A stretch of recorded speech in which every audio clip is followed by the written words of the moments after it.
quero saber Eu qual. tenho um Eu sou o pedido. gênio da lâmpada. Pensa. Pedido? Aqui, ó, o Flamengo vai encarar o São Paulo amanhã, esse jogo é fora de casa, tá? Em um mês que promete ser muito agitado. Já tá sendo, né, pro Flamengo. Na volta, além deles contarem qual é o pedido que eles querem, o Vene também tem drone com a escalação do Flamengo. Rodrigo. Bonito, focado e forte. O grupo rubro-negro provou que está firme nos objetivos e certo do que quer nesta temporada. Vindo de uma partida em que a equipe foi superior e mostrando ainda o melhor desempenho de cada jogador. É o caso do uruguaio Arrascaeta, que é uma das peças fundamentais do time. Para mim é fundamental também ele estar da melhor forma ali no meio para criar espaço, para a bola chegar limpa. Então, nós dois nos entendemos muito bem dentro do campo e demais laterais que a gente tem aqui, uruguaios, da sua forma, nos ajudando ao time também. A relação com o Flamengo e o restante da equipe é a prova de um casamento que deu certo e que parece não ter fim. Agora o rubro-negro entra em um mês cheio de compromissos importantes. No sábado, o primeiro desafio é diante do São Paulo, fora de casa pelo Brasileirão. A preocupação, por enquanto, é com Cebolinha. Após sequência de 4 jogos como titular, o camisa 11 sentiu dores no músculo posterior da coxa direita e acabou sendo substituído. O camisa 11 vem sofrendo com contusões desde o início do ano. Até 2024, Cebolinha não tinha tido problemas físicos no clube. Ele é um dos protagonistas desde a chegada de Tite, mas as lesões têm atrapalhado o atleta de manter uma sequência no rubro-negro. O Flamengo ainda não informou a situação de Cebolinha, que espera já voltar logo. A equipe ainda tem um treino no Rio antes de viajar para São Paulo, onde vai buscar a vitória para se manter na liderança do campeonato. Muito bem, eu sou o gênio da lâmpada hoje com essa calça. Vocês nunca viram a calça do gênio da lâmpada, não? Já. Nunca viu, não? Já. Tá Do igual. Aladdin que você tá falando. Mas eu vou ser sincero, eu não achei, tá? Também não achei, que não. bom, Eu não achei, não. obrigada. Mas Tá eu tô concedendo um pedido. Se vai Ah, ser é? realizado, eu não sei, tá? Mas você pode fazer um pedido no programa hoje, Lucas Pedrosa. É jogar pro universo. É qualquer coisa? Qualquer coisa. Então eu vou pedir 3 pontinhos amanhã, Só entendeu? 3 pontos? Só? Tá ótimo, Fernanda. 3 pontinhos pro Vascão amanhã. Vene, o seu pedido. Claudinho, a contratação do Sério, Claudinho. Vene? Você Eu não falou um esperava pedido. isso. Não, mas eu não esperava Pô, que é isso porque seria eu tô muito animado com a chegada do Claudinho. E ele Acho- vai chegar? Acho que seria uma baita Você contratação. Aí depende dos russos, né? Mas é um pedido que eu faria. Vene Casagrande, qual é o time que vai... Na verdade, eu posso fazer um outro pedido? Pode. Que a São saúde, 3, né? que a saúde São 3? do Adílio melhore. Que o Ah, Adílio, verdade, ídolo do Flamengo, verdade. tá passando uma dificuldade aí. Um beijo pra ele. Então, seria um pedido aqui. Querido Adílio, um beijo enorme pra você. É uma pronta recuperação, um beijo na família também. Vai dar tudo certo. Fala aí, Vene Casagrande, a escalação desse Flamengo. Tchan, tchan, tchan, tchan. Ó, um Flamengo muito misturado, digamos assim. Uma mescla ali, né? Vamos lá. O Tite esboçou o seguinte nessa sexta-feira, desculpa. Rossi no gol, então Rossi voltando ao time titular. Wesley na lateral direita, Davi Luiz e Léo Pereira, dupla de zaga. O Vinha na lateral esquerda. Alan e Léo Ortiz, 2 volantes. Matheus Gonçalves, sendo o substituto ali do Arrascaeta. Bruno Henrique retornando numa ponta esquerda. Gabigol na ponta direita e Carlinhos centralizado. Lucas Pedrosa! Falamos quando aqui nesse programa? Será que agora Foi. o Gabigol performando bem, o Tite vai dar uma chance pra ele ser titular? Aí ficamos... A gente debateu, sabe o quê? Só pra Você falou que recordar. achou, não foi? Que ia Que dar? se o Gabigol entraria na vaga do Pedro Isso é ou não. verdade. Verdade. Antes do Pedrosa dar a opinião É dele, posso dar a minha O opinião? Pedro tá fora, né? Eu acho que o Gabigol está entrando na vaga do Luiz Araújo, não na vaga do Pedro. Se o Luiz Araújo estivesse à disposição, porque o Luiz Araújo está suspenso, e Sim. por um erro absurdo da arbitragem, inclusive a gente não pode deixar de mencionar isso. Mas se o Luiz Araújo estivesse à disposição, eu arriscaria, repito, o Carlinhos titular e não o Gabigol. Mas já é o Gabigol no time titular, Lucas. Acho que foi você que disse que achava que ele ia ter essa chance. Porque assim, em outros momentos, o Gabigol, quando ele não foi titular com o Tite, e isso aconteceu raríssimas vezes, quando ele foi titular no caso, o Gabigol não estava merecendo ser titular. O Gabigol não estava mostrando futebol para o Tite para que o Tite desse uma oportunidade para ele. Até então, o Tite estava, sem sombra de dúvidas, com a razão. Agora, o Gabigol vem progredindo durante esses últimos jogos. O Gabigol foi decisivo para o Flamengo em alguns jogos, dando assistência, fazendo gol. É um grande ídolo. Nesse momento de mescla da equipe, eu acho que se não der oportunidade para o Gabigol com os desfalques que estão acontecendo no Flamengo, vai dar quando? E é uma coisa que ele publicamente já reclamou. E eu já falei aqui também. Eu não vejo o Gabriel, apesar dele ter entrado bem nos jogos, sendo um atleta de vou entrar e vou mudar jogo. Eu não vejo o Gabriel sendo esse cara. Eu acho que o Gabigol é um cara que gosta de se adaptar durante a partida, porque ele entende muito bem os atalhos do campo. Se ele vai ser centroavante ou não, o fato é que ele vai estar ali próximo do Carlinhos, que ele vai poder construir as jogadas, que ele sabe fazer isso muito bem. Inclusive o Flamengo venceu uma partida assim contra o Vitória. Então eu acho que o Gabigol, independentemente da posição, ele estava merecendo essa oportunidade. E o Tite faz certo na minha visão. Ô, Vene Casagrande, isso é um detalhe importante, né? Porque a gente já viu nessa trajetória tão bonita do Gabigol com a camisa do Flamengo, alguns jogos em que ele decide no final. Aí você pensa, pô, o cara que tem essa capacidade é um cara que entra sempre muito bem. Mas já citamos vários jogadores aqui na história desse programa que são belíssimos jogadores, mas que o ideal é que eles comecem jogando. E eu também faço essa leitura de que o Gabigol ele precisa começar jogando. É mais valioso pro tipo de futebol que ele pratica, né? Por exemplo, o Luiz Araújo é um jogador que, na minha opinião, quando ele entra no decorrer do jogo, ele acaba rendendo mais. É verdade. Ao contrário do Gabigol, É que eu concordo com vocês que quando o Gabigol inicia uma partida, ele tende a render mais. A gente falou outro dia que o Eduardo do Botafogo é um cara que ele precisa começar jogando. Até por conta do contexto do time. Porque geralmente quando você entra no decorrer do jogo, ou nos minutos finais, você, entre aspas, você entra num time que está totalmente alterado. Sim. É o caso do Gabigol.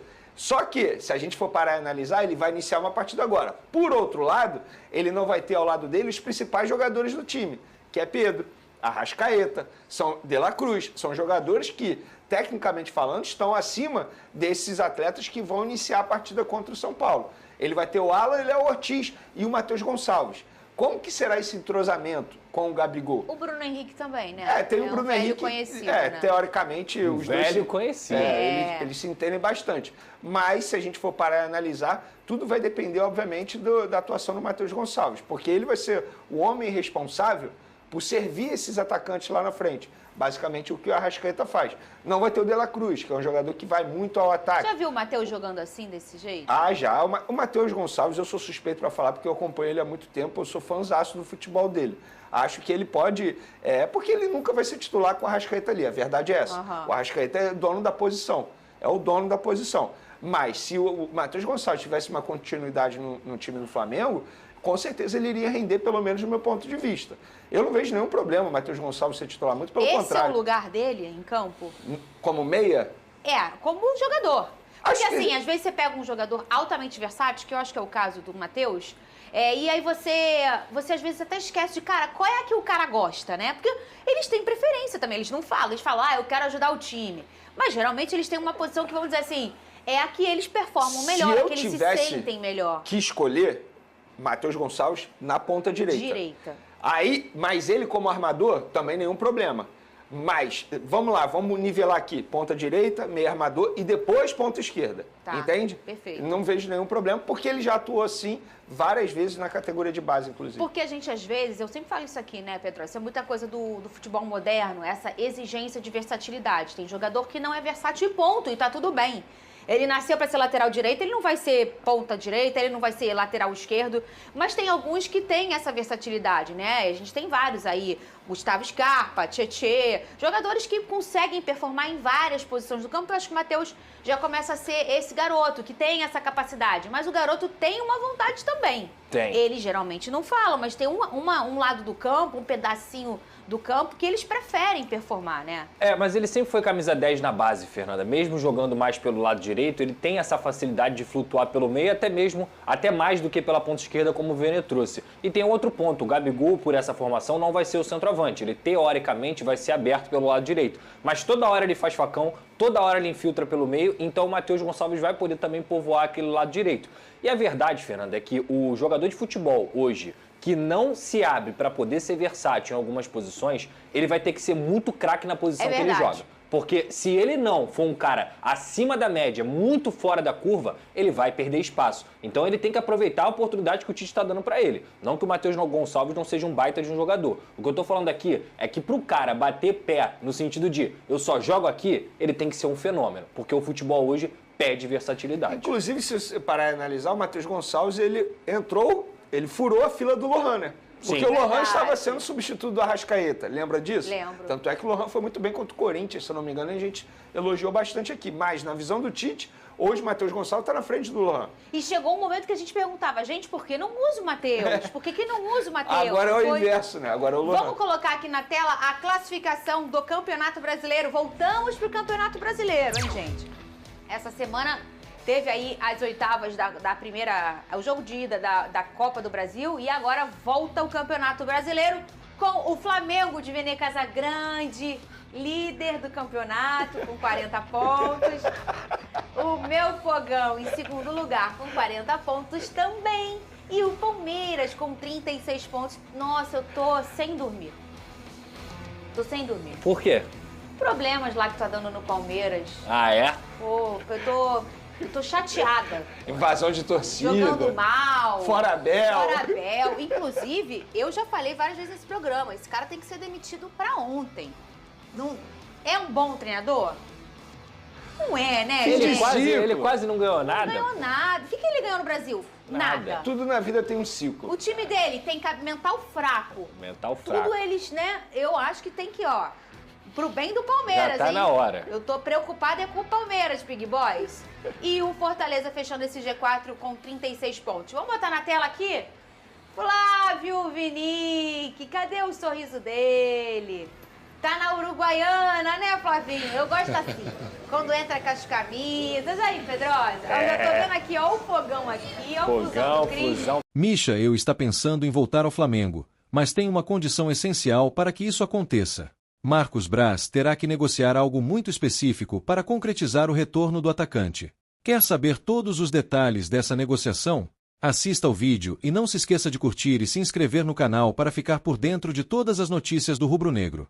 Sob o comando do técnico Tite, o Flamengo tem mostrado notável crescimento, liderando o Campeonato Brasileiro, mesmo com um jogo a menos que os principais concorrentes. A equipe também saiu vitoriosa no primeiro confronto da Copa do Brasil contra o Palmeiras, com uma vitória por 2-0. Apesar do bom momento em campo, a comissão técnica de Tite mantém o foco em não dar brechas aos adversários. Já para o próximo duelo, o técnico definiu a escalação e optou por incluir Matias Vina entre os titulares. Paralelamente, a diretoria do Flamengo continua ativa no mercado de transferências, buscando reforçar o elenco. Um dos alvos prioritários é Claudinho, mas as negociações com o Zenit têm sido complicadas, com o clube russo exigindo a inclusão de Pedro no acordo para liberar o jogador. Outro nome que vinha sendo cogitado no Flamengo é o do atacante Michael, atualmente no Al Hilal da Arábia Saudita. O jogador, que havia deixado o Flamengo com o acordo de dar prioridade ao clube em um eventual retorno ao futebol brasileiro, surpreendeu a diretoria rubro-negra ao solicitar um salário de 2,5 milhões de reais mensais, além de 50 milhões de reais em luvas. Além do Flamengo, Corinthians e Grêmio também demonstraram interesse na contratação de Michael.